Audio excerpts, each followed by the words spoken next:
በስመ አብ ወወልድ ወመንፈስ ቅዱስ አሃዱ አምላክ አሜን። ዝኸበርኩም አቦታት፣ ካህናት፣ ዲያቆናት ከምኡውን ክቡራት ወለዲ አቦታትን አዴታትን ህዝበ ክርስቲያን ኩልኩም ከመይ ሓዲርኩም? ከመይ አርፊድኩም? ከመይ ኣለኹም? አሜን። ናይ እግዚአብሔር ስም ዝተመስገነን ዝተወደሰን ዝተቀደሰን ይኹን። እግዚአብሔር እንኳን ኣብዚ ብቃዕና እግዚአብሔር አምላኽ አገልግሎትና ኸ ይቀበለልና እግዚአብሔር ንህይወት ይግበረልና ናይ ኣዴና ናይ ቅድስት ማርያም በረኸታን ይዓድለና እምበር ዝሎም መዓልቲ ሕዳር 6 ብግእዝ ኣቆፃፅራ ሕዳር 6 ኢሎም መዓልቲ ናይ ኣዴና ናይ ቅድስት ማርያምን ምስ ፍቁር ወዳ ካብ ስደት ዝተመልሰትሉ እዩ። ግብፂ ናብ ግብፂ ተሰዲዳ ነራ ምስ ወዳ ኣዴና ቅድስት ማርያም ጎይታ ሒዛ ከምኡውን ሰሎሜን ዮሴፍን ኮይኖም ምስኣ ኣብ ግብፂ ተሰዲዶም ነይሮም።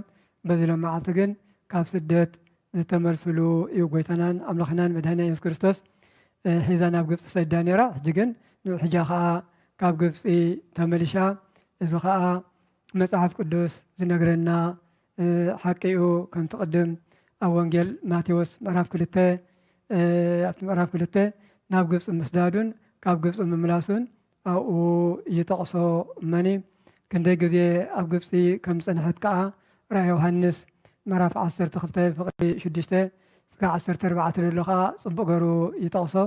ኣብ ግብፂ ክንደይ ፀኒሓ እንተዳ ኢልና ምስ ጎይታ ማለት እዩ ጎይታና ሕጃ ወይ ከዓ ዮሴፍን ሰሎሜን ኮይኖም ኣብ ግብፂ ክንደይ ፀኒሖም እንተዳ ኢልና ብመዓልትታት ክንቆፅሮ ከለና 1230 መዓልትታት ብመዓልቲ ክንደይ 1230 መዓልትታት ብወርሒ ክንቆፅሮ ከለና ከዓ 42 ወርሒ ብዓመት ክንቆፅሮ ከለና ከዓ 3 ዓመትን መንፈቅን ኣብ ስደት ፀኒሖም በዚሎም መዓልቲ ናብ ኢየሩሳሌም ናብ ናዝሬት ዝተመልስሉ ካብ ስደት ዝተመልስሉ እዩ ማለት እዩ።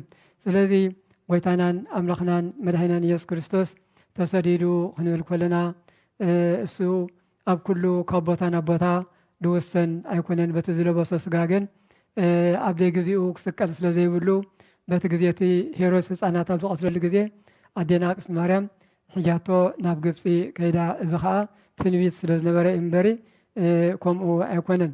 እዚ ከዓ ኣቦና ኣዳም ብሓጢኣቱ ተፈሪድዎ ካብ ገነት ተሰዲዱ ስለ ዝነበረ ናይ ኣዳም ስደት እዩ ስደት ዘሎ ማለት እዩ። ኦሪት ዘፍጥረት ምዕራፍ 3 ፍቅዲ 23 ኣዳም ከም ተሰደ ካብ ገነት ነግረና ካብ ገነት ከም ተሰጎ ማለት እዩ።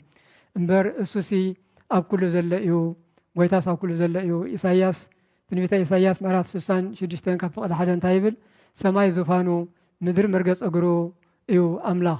ሰማይ ዙፋኑ ሰማይ ወንበሩ ዙፋኑ ምድሪ ካብ መርገፂ እግሩ ኣብ ኩሉ ዘሎ ብቦታ ድውሰን ኣምላኽ ኣይኮነን ኣብ ኩሉ ዘሎ እዩ። ስለዚ ጎይታና ኣምላኽናን መድሃኒና ኢየሱስ ክርስቶስ ካብ ሰማይ ወሪዱ ካብ ኣዴና ካብ ቅድስት ማርያም ካብ ስጋኣ ስጋ ካብ ነፍሳ ነፍስ ምስ ተዋሃደ ምስ ተወልደ ግን ተወሊዱ ግን ንኸድሕነና ናብዚ ዓለም መፀ ግን ስጋ እንድሕር ለቢሽካ ኩሉ ኢኻ ትኸውን ኩሉ ኢኻ ክትከውን ትኽእል ስጋ እንድሕር ለቢሽካ ኩሉ ኢኻ ማለት ክትከውን ማለት እዩ። ስለዚ ከም ዝቀደም ደልናዮ ኣብ ስደት ናብ ስደት ክኸይድ ዝኸኣለ ስጋ በቲ ዝለበሶ ስጋ ዳ እምበሪ ብመለኮቱ ብኣምላክነቱስ ኣብ ኩሉ ዘሎ ኣምላኽ እዩ እሞ ከም ዝቀደም ደልናዮ ብመዓልትታት 1230 መዓልትታት ብኣዋርሕ 42 ወርሒ ብዓመታት ከዓ 3 ዓመትን መንፈቅን ፀኒሑ በዚሎም መዓልቲ ግን ኣብ ግብፂ ተመልሲሉ መዓልቲ እዩ። ኢሳያስ ትንቢተ ኢሳያስ ከም ዝለና ግን በቲ ዝለበሶ ስጋ ዳ ኣሉ ተሰዲዱ እምበር ብኣምላክነቱስ ኣብ ሰማይ ከሎ ኣብ ምድሪ ዘሎ እዩ። ሰማይ ዝፋኑ ምድሪ መርገፂ እግሩ ዝኾነ ኣምላኽ እዩ። ስለዚ ከምቲ ኣብ ዮሃንስ ወንጌል ምዕራፍ 1 ፍቅዲ 1 ቃል ስጋ ኮነ ብዝበሎ በቲ ዝለበሶ ስጋ እዩ እንታይ ሽሙ ኮይኑ እምበሪ ናብ ግብፂ ተሰዲዱ እምበር እሱሲ ኣብ ኩሉ ዘሎ እዩ ማለት እዩ። ቅዱስ ዮሃንስ ኣፈወርቅ እንታይ ይብል? ኣብ ቅዳሴኡ ከመይ ከም ዝወረደ ብኸመይ ከም ዝተወልደ ነዘንቱ ኣሎና።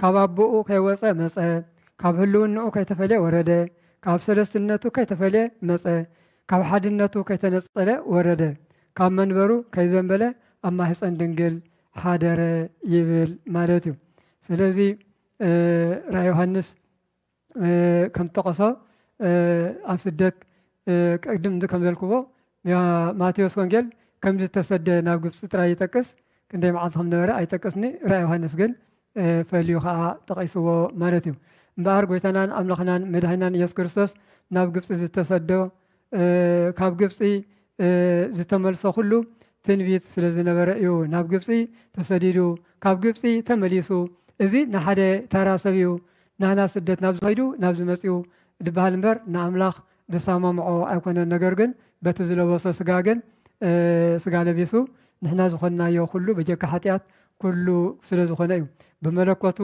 ብኣምላክነቱስ ኣብ ሰማይ ከሎ ኣብ ምድሪ ኣሎ ኣብ ምድሪ ከሎ ከዓ ኣብ ሰማይ ኣሎ ብመለኮቱ ኣብ ኩሉ ኣሎ ፀሓይ እንኳን ኣብ ዝኸላ ኣብዚ ልዕሊና ኣላ ኣብዚ እንዳልካዮ ከለካ ነቶም ኣብ ትኒው ሃገር ዘለካ ኣብ ልዕሊኦም ኣላ ንኩሉ ናይ ፀሓይ እንኳን ተኣምር እያ ፀሓይ ናይ ፀሓይ እንኳን ምሳሌ ንኣምላኽ እንኳን ምሳሌ ክትኮኑ እንኳን ብቕዓት እንተለይሃለዋ ንዓና ንመረድእ ግን ፀሓይ እንኳን ሓንቲ ፀሓይ ኮላ ኣብ ኩሉ ዓለም ተበርህ ኣምላኽ ግን ኣብ ሰማይ ከሎ ኣብ ሰማይን ኣብ ምድርን ኣብ ኩሉ ዓለም ዘሎ እዩ ማለት እዩ ስለዚ ጎይታናን ኣምላኽናን መድሃኒና ኢየሱስ ክርስቶስ ካብ ሰማይ ወሪዱ ተወሊዱ ናብ ሃገረ ግብፂ ዝተሰደ ንድሕነትና እዩ ማለት እዩ ስለዚ ንስ ኣዳምን ሄዋንን ከም ትቅድም ዘልኩ ኣዳምን ሄዋንን ተሰዲዶም ናታቶም ክኽሕስ ንዝበደለ ክሕስ እዩ ተሰዲዱ ስለዚ ዝበደለ ይኽሕስ ዝተበደለ ከዓ ይከሓስ እምበር ዝተበደለ ዶ ይኽሕስ እዩ ዝተበደለ ኣምላኽ እዩ ትእዛዙ ዝተጣሕሰ ኣምላኽ እዩ ኣይትግበሩ ዝፈጠሮም ኣምላኽ ፈጣሪኦም ኣምላኽ ገነት ዝኣክል ደብሮሶም ኣምላኽ ኣይትግበር እንዳበሎም ዝገበሩ ኣዳምን ሄዋን እዮም ዝተበደለ እሱ እዩ ነገር ግን በትሕና ንፈልጦ ዝበደለ ይኽሕስ ዝተበደለ ከዓ ይኽሕስ ጎይታ ግን እንደገና ክኽሕስ ኢና እንሪኦ ማለት ስደቶም ክስደድ ኢና እንሪኦ ስቕለቶም ክስቀል ሞቶም ክመውት ኩሉ ክኸውን ኢና ንሪኦ እመኔ ጎይታና ኣምላኽና መድሃኒና ኢየሱስ ክርስቶስ ግና ንዓና ብበደልና ተሰዲድና ንኻሕሳና ተሰዲዱ ብበደልና ሞት ተፈሪድና ሞት ክንጠፍእ ብሞቱ በትንሳኤኡ ዘለኣለማዊ ሂወት ከዓ ዓዲልና እዩ እመኔ ሞትና ሞይትልና ብፍቕሩ ነዚ ኩሉ ፍቕሩ ክገልፀልና ኢሉ እዩ ስለዚ ኣምላኽ ንምንታይ ከም ዝገበሮ ካብ ገነት ምስ በደሉ ክወፁ ዝኣዘዘ እሱ እዩ እንደገና ከዓ ተኸቲልዎም መፀ ምስ በደሉ ኣብቲ ቅድም ኦሪት ዘፍጥረት ምዕራፍ 3 ፍቕዲ 23 ኣዳምን ሄዋን ምስ በደሉ ካብ ገነት ውፅ ኢሉ ከም ዘውፅኦም ወፂኦም ንርኢ መፅሓፍ ነገረና ማለት እዩ ቦ መሰረት ከዓ ተሰዲዶም ወፂኦም ማለት እዩ እንደገና ከዓ ናብ ዘለዎ ነብዚ ዓዲ ክደልዮም ከዓ እንደገና ከዓ ተኸቲልዎም መፅኡ ማለት እዩ ምክንያቱ ቀፂዑ ዝእብድ ቀፂዑ ዝምህር ቀፂዑ ዝጠፍአ ዝደሊ ኣምላኽ እዩ ከምቲ ክቡራት ወለዲ ንደቅኹም ቀፂዕኹም ምስ ነብዐ ከዓ ንባዓቱ ደሪስኩም እንደገና ንቆልዓ ተሓቁፉና ከምኡ ከዓ ኣምላኽ ከዓ ቀፂዑ ዝእብድ ኣምላኽ ስለ ዝኾነ እዩ መጀመርያ ስለ ዝበሉ ቀፂዕዎም ካብ ገነት ኣውፅዎም እንደገና ካብ ፍጥረቱ ስለቱን ክጠፍኡ ስለ ዘይደልዮም ከዓ ተኸትልዎም ከዓ ተኸቲልና ከዓ ናብዚ ዓለም መፅኡ ስጋና ለቢሹ ዝኾንናዮ ኩሉ ኮይኑ ማለት እዩ ስለዚ ናብ ምድሪ ግብፂ ምስ ዳዱ ብትንቢት ኣቐዲሙ ትንቢተ ኢሳያስ ምዕራፍ 19 ፍቕዲ 1 ስጋዕ 2 ደሎ ይነግር እግዚኣብሔር ኣብ ቅልጡፍ ደመና ተወጢሑ ናብ ግብፂ ይመፅእ ኣሎ ኣቐዲሙ ገና ከይተወልደ ከሎ ዝተነግረ እዩ ጣዖታት ግብፂ ከዓ ራዕራዕ ኢሎም ክወድቂ እዮም ብስደቱ ኣጋንንቲ ክስደድ እዮም እሱ ናብ ግብፂ ክስደድ ከሎ እሳቶም ግን እቶም ኣጋንንቲ ካብ ግብፂ ወፂኦም ከዓ ተሰዲዶም ካብ ደቂ ሰባት ከዓ ወፂኦም ተሰዲዶም እዮም ኣብኡ ዝነበሩ ጣዖታት ከዓ ጥዋዋዕ ኢሎም ከዓ ተሰቢሮም እዮም ንኸንቲ ይኮነን ተሰዲዱ ናብኡ ኣጋንንቲ ክሰድድ ጣዖታት ክሰብር እዩ ተሰዲዱ ናይ ግብፂ በቲ ግዜቲ ናይ ጣዖታትን ናይ ኣጋንንትን መናሃሪ ኮይና ስለ ዝነበረት ዝያዳ ትንቢት ስለ ዘለዋ ከዓ ናብ ግብፂ ተሰዲዱ ስለዚ ካብ ግብፂ ምምላሱ ከዓ ኩሉ ዝገበሮ ኩሉ በትንቢት ዘናገሮ ኣቐዲም በትንቢት ዘናገሮ እዩ ዝፍፅሞ ነይሩ ትንቢተ ሆሴዕ ምዕራፍ 1 ፍቕዲ 1 ንወደይ ካብ ግብፂ ፀዋዕኽዎ ድብል ትንቢት ስለ ዘሎ በዚ መሰረት ማቴዎስ 2 ቅድም ሰማዕናዮ ማቴዎስ 2:13 እስከ 16 ከም ተሰደ ማቴዎስ 2:19 ከዓ ካብ ስደት ከም ተመለሰ ይነግረና እመኔ መፅሓፍትና በዚ መሰረት እዩ ናይ ስደት ዘመን ክነኽብሮ ወይም ከዓ ብፆምኒ ብማህሌትኒ ዘፅናሕናዮ እዚ ወርሓት እዚ ሄሮስ ምስ ሞተ ከዓ ናብ ግብፂ መልአከ እግዚአብሔር ንዮሴፍ ብሕልሚ ተራእየሞ ነዚ ህፃን እዚ ክቐትሎ ዝደልዮ ዝነበረ ሞይቲ እዩ እሞ ተንስእ ነዚ ህፃንን ነዲኡን ሒዝካ ናብ ምድሪ እስራኤል ከይድ በሎ። ንሱ ድማ ተንስኡ ነቲ ህፃንን ነዲኡን ሒዙ ናብ ምድሪ እስራኤል ኣተወ። እንኳዕ ደሓን መፅኻ ንብሎ ጎይታ በዚ መዓልቲ ካብ ግብፂ ተመልስሉ እንኳዕ መፅኻ ኣዴናቅድስቲ ማርያም፣ እንኳዕ መፅኻ ጎይታ፣ እንኳዕ ደሓን መፅኹም ሰሎሜን ዮሴፍን እንብሎም ካብ ስደት ዝተመልስሉ ስለ ዝኾኑ እግዚኣብሔር ከዓ ንሕና ከዓ ካብ ስደትና ከዓ ንምለሰሉ ይግበረና እግዚአብሔር። ኣዳምን ሔዋን ብልደቱ ብስደቱ ብስቕለቱ ብሞቱ ብትንሳኤኡ ብእርገቱ በቲ ኩሉ ነገረ ድሕነት ተኻሒሶም ናብ ሃገሮም ተመሊሶም እዮም ማለት እዩ። ክሕሱ ዝግብኦም ንሳቶም እኳ እንተነበሩ ነገር ግን እሱ ባዕሉ ክሕሽዎም እዩ። ዓለም ኩሉ ን5,500 ዘመናት ስደተኛ ኮይና ነራ ማለት እዩ። በታ ቅድም ኣብታ ዘፍጥረት 2 ምዕራፍ 23 ካብ ገነት ምስ ተሰደድና እዚ ስደት እዚ ን5,500 ዓመታት ስደት ነይሩ። ምስናይ መርጎሚ እዩ ነይሩ።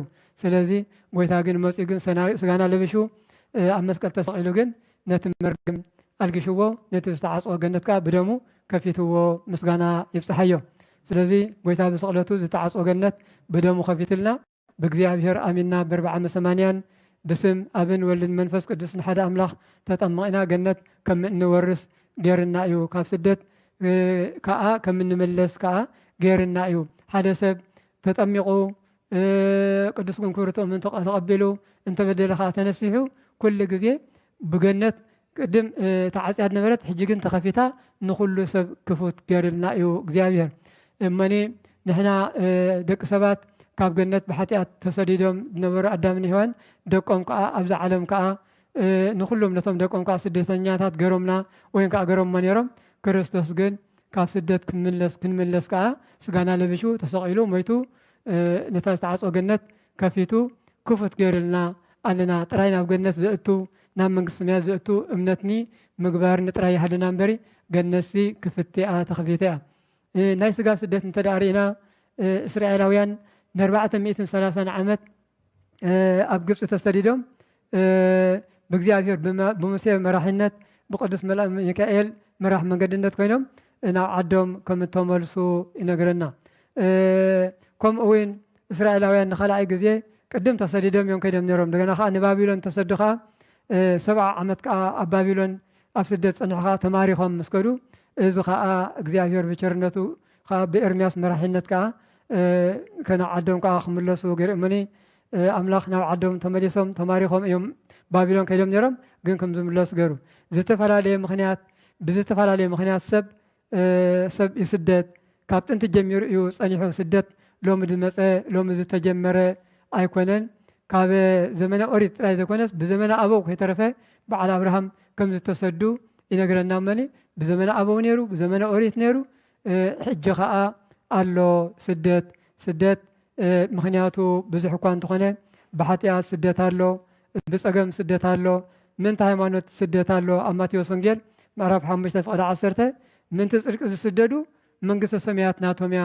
ኣቦኦምን ኣዴኦምን ዓዶምን ዓውዶምን ርስቶምን ጉልቶምን ዘለዎም ኩሎም ገዲፎም መነንቲ ዝተሰዱ ምእንቲ መንግስተ ሰማያት ኢሎም ተሰዱ። ብፀገሙ ዝስደድ ኣሎ፣ ምእንቲ መንግስተ ሰማያት ዝስደድ ኣሎ። መኒ ኩሉ ግን ስደት ተባሂሉ ይፅዋዕ። ብፁዓን ነቢያት፣ ሃዋርያት፣ ፃድቃን፣ ሰማዕታት ኩሎም እዚኦም ተሰዲዶም እዮም ምእንቲ ሃይማኖት ምእንቲ መንግስተ ሰማያት። ብሓጢኣት ዝተሰደ ብሓጢኣት ዝረሓቐ ከዓ ብንስሓ ይምለስ። ብሓጢኣት ዝተሰደ ሓደ ሰብ እኮ ክፉእ እንተገይሩ ፍቃድ ኣምላኽ እንድሕር ዘይገብር ኮይኑ ወይ ከዓ ኣምላኽ ዝፀልኦ እንድሕር ሰሪሑ ካብ ኣምላኽ ተሰዲድ ኣሎ። ወላ ደኣ ኣለኹ እንዳበለ ካብ ኣምላኽ ተሰዲድ ኣሎ። ፅቡቕ ምግባር እንድሕር ዘይብሉ እንድሕር ፍቃድ ኣምላኽ እንድሕር ዘይፍፅም ኮይኑ ጥራይ እምነት ኣለኒ እምበሪ ተግባር እንድሕር ዘይብሉ ኮይኑ ኣክንዲ ፅቡቕ ተግባር ከዓ ክፉእ ተግባር ጥራይ ዝገብር እንድሕር ኮይኑ እዚ ሰብ እዚ እንታይ ኮይኑ ኣሎ ተሰዲድ ኣሎ ማለት እዩ። ካብ ኣምላኽ ተሰዲድ ኣሎ። ከምቲ ኣዳምን ሔዋንን ካብ ገነት ዝተሰዱ ተሰዲድ ኣሎ። ስለዚ ካብ ስደት ንክምለስ እንታይ ክገብር ኣለዎ? ክንስሓ ኣለዎ። መኒ ብሓጢኣት ዝተሰደድና ሰዲድና ክንተነስሕና ናብ ኣምላኽና ክንምለስ ይግባእ። ናብ ኣምላኽ ከዓ ብሓጢኣት ዝተሰደ ብንስሓ ይምለስ ኢልና ኣለና። ብንስሓ ንክንምለስ ከዓ እግዚአብሔር ይሓግዘና፣ እግዚአብሔር መንግስቱ የውርሰና እምበኣር ከይበዝሓና ኣብዘይኣኽለና ብስደት ناي سدت بسدت سجاز رخبو بزحات كم مصحف روت مراب حدا فقد حدا فصامن ترينا يوم بزعبا ناهومين أبي ملك مهالون شليون زبهالو ناف سدت كم تصدوا أب سدت أجان كم دقت أمم بزح تاريخ له بزع عوارت يا أخل النابزي نادينا نايك أدس مريم بركات رديت عدلنا ودعمتنا بارك الله تبارك تقدس مع أنت قبر لنا نعمتك أخ مزواني نحن جابير سلام مع أنت قبر لنا